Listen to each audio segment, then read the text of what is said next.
What if food dropped like rain from the sky? Wouldn't it be marvelous? Or would it? It could, after all, be messy, and you'd have no choice. What if you didn't like what fell? Or what if too much came? Have you ever thought of what it might be like to be squished?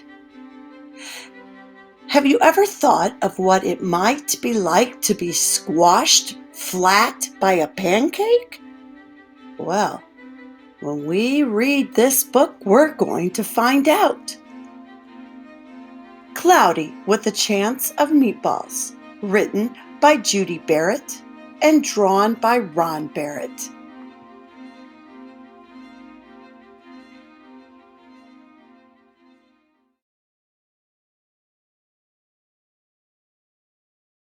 We were all sitting around the big kitchen table.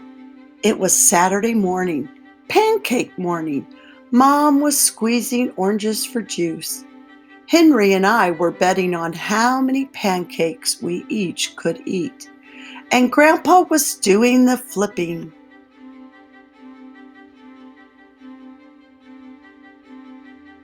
Seconds later, something flew through the air headed toward the kitchen ceiling and landed right on Henry. After we realized that the flying object was only a pancake, we all laughed, even Grandpa. Breakfast continued quite uneventfully. All the other pancakes landed in the pan. All of them were eaten, even the one that landed on Henry. That night, touched off by the pancake incident at breakfast, Grandpa told us the best tall tale bedtime story he'd ever told. Across an ocean, over lots of huge bumpy mountains, across 3 hot deserts and 1 smaller ocean, there lay the tiny town of Chewandswallow. In most ways, it was very much like any other tiny town. It had a main street lined with stores, houses with trees and gardens all around them, a schoolhouse, about 300 people, and some assorted cats and dogs. But there were no food stores in the town of Chewandswallow. They didn't need any. The sky supplied all the food they could possibly want. The only thing that was really different about Chewandswallow was its weather. It came 3 times a day, at breakfast, lunch, and dinner. Everything that everyone ate came from the sky. Whatever the weather served, that was what they ate. But it never rained rain, it never snowed snow, and it never blew just wind. It rained things like soup and juice. It snowed mashed potatoes and green peas. And sometimes the wind blew in storms of hamburgers.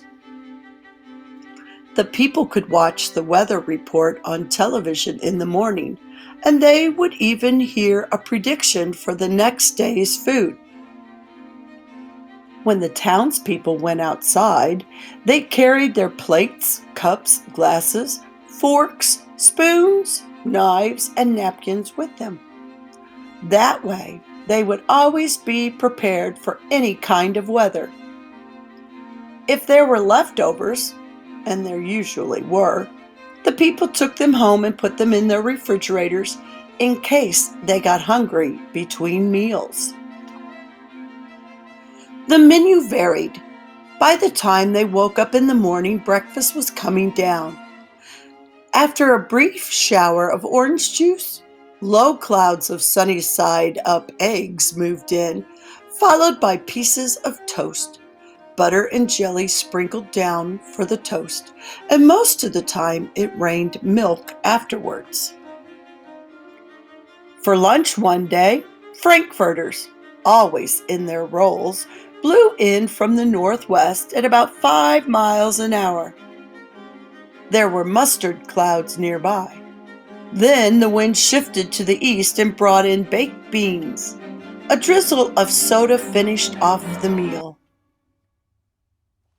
Dinner one night consisted of lamb chops, becoming heavy at times with occasional ketchup. Periods of peas and baked potatoes were followed by gradual clearing, with a wonderful jello setting in the west. The sanitation department of Chewandswallow had a rather unusual job for a sanitation department. It had to remove the food that fell on the houses and sidewalks and lawns. The workers cleaned things up after every meal and fed all the dogs and cats. Then they emptied some of it into the surrounding oceans for the fish and turtles and whales to eat. The rest of the food was put back into the earth so that the soil would be richer for people's flower gardens. Life for the townspeople was delicious until the weather took a turn for the worse. One day there was nothing but gorgonzola cheese all day long. The next day there was only broccoli, all overcooked. And the next day there were Brussels sprouts and peanut butter with mayonnaise. Another day there was a pea soup fog. No one could see where they were going, and they could barely find the rest of the meal that got stuck in the fog. The food was getting larger and larger, and so were the portions. The people were getting frightened.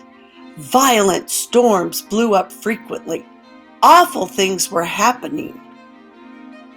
One Tuesday, there was a hurricane of bread and rolls all day long and into the night.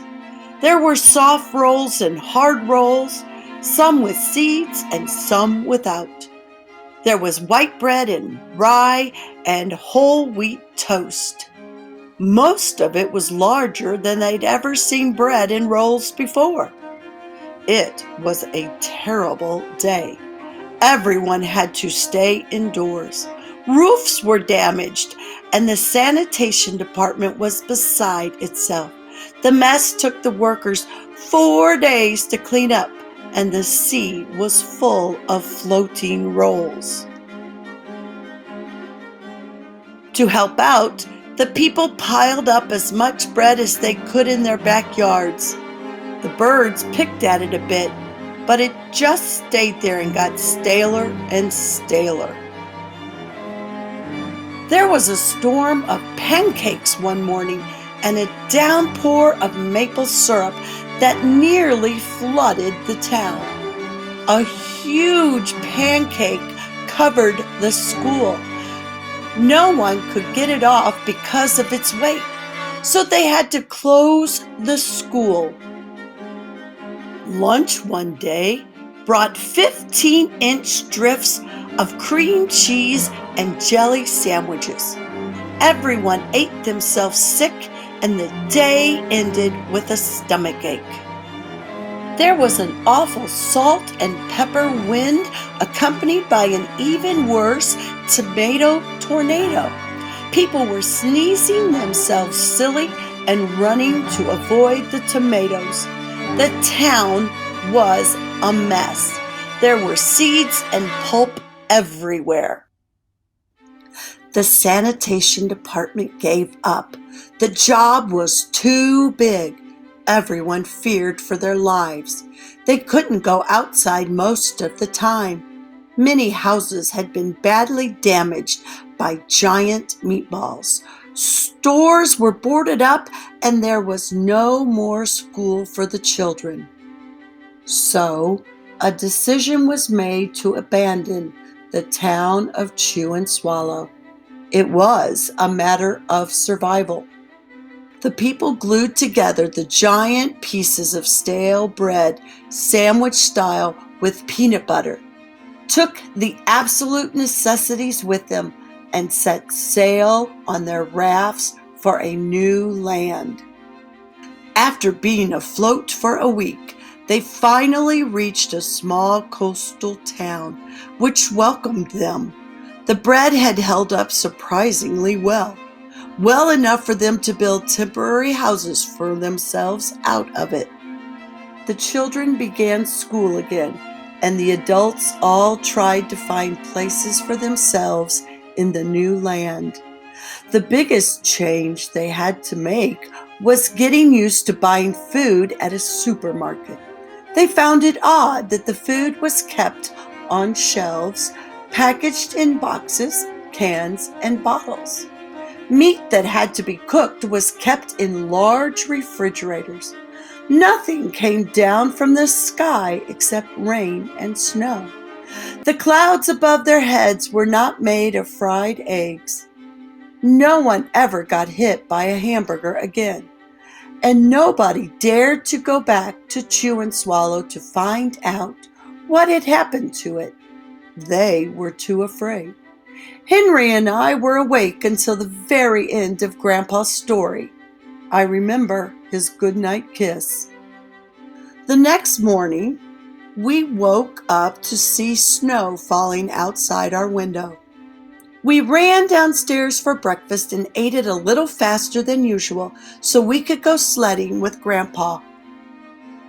It's funny, but even as we were sliding down the hill, we thought we saw a giant pat of butter at the top, and we could almost smell mashed potatoes.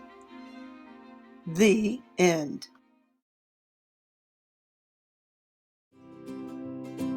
Hello, friends.